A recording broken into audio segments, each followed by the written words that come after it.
are having a little boy. How do you feel? Well, I'm thrilled. I'm terrified, actually. I feel ready to be a parent. But being a father to a son isn't just being a parent. It means bringing a boy into manhood, a place I feel so far away from myself. Earlier today, I spoke with David Sampliner, who wrote, produced, and directed a documentary called My Own Man, debuts on Netflix on March 6th, which explores what it means to be a father and a man. Also with us was Edward Norton, an executive producer on that film and also its narrator. I opened the interview by asking David what prompted him to make the film. I was at a point in my life where I suddenly felt like I wasn't where I wanted to be in my life, and felt like I needed to make a big change. And and someone actually said to me, "I think you might be afraid of your own masculinity." And unfortunately, it rang true. It's funny. My wife and I talk about this all the time. That there are the old models have been taken away, and new models are sort of still forming in this, right. You know, and even difficult logistical things like which person in this relationship is going to do this thing, move for someone else's job, which used to be answered in the battle days of patriarchy without a question, now like is a question. Right. We are not in charge anymore.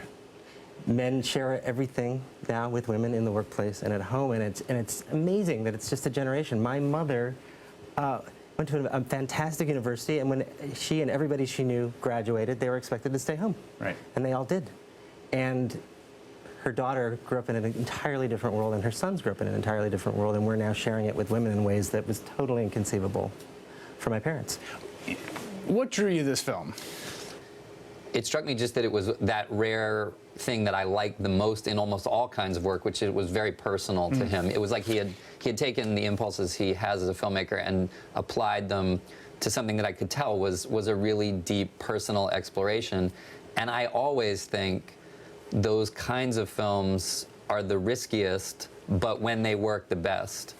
Yeah, you end up, this is like an intensely personal film about, a lot of it is about your relationship with your father. Like you end up really exposing yourself emotionally in this movie.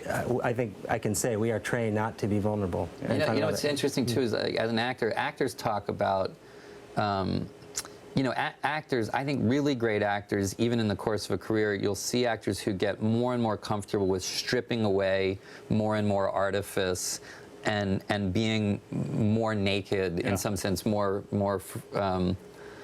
I think that you know in this era of reality television, which is the furthest thing from reality, it's this highly managed, highly image projected, you know, these people who are on reality television and are obviously like playing to camera enormously.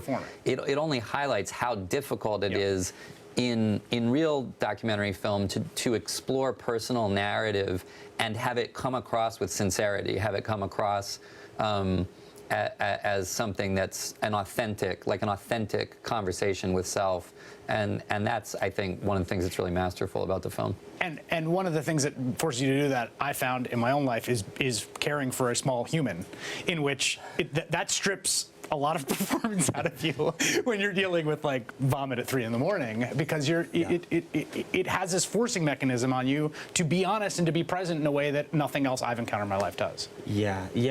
Becoming a father changed. It happened during the course of making the film, and then it, of course, entirely changed the film in ways that I could never have imagined. The thing that's interesting though is that David was asking, prior to even the question of fatherhood and what that drove, the urgency that drove into something, he was already asking, I think, a lot of questions that are very, as you pointed out, very topical to our generation. And even, you know, people talk about a film like Fight Club, or look at a film now like Boyhood that's out. These questions about like what does modern adulthood look like, and for our generation, which relative to our parents has in some ways embraced some of the moments of quote-unquote adulthood later, or in a more attenuated way.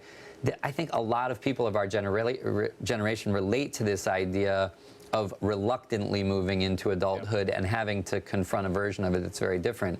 So I think even before the question of parenthood came in, the thing that I thought was very universal about this was that he was asking questions about how we define ourselves as men that are very tangible, I think, to a lot of people our age.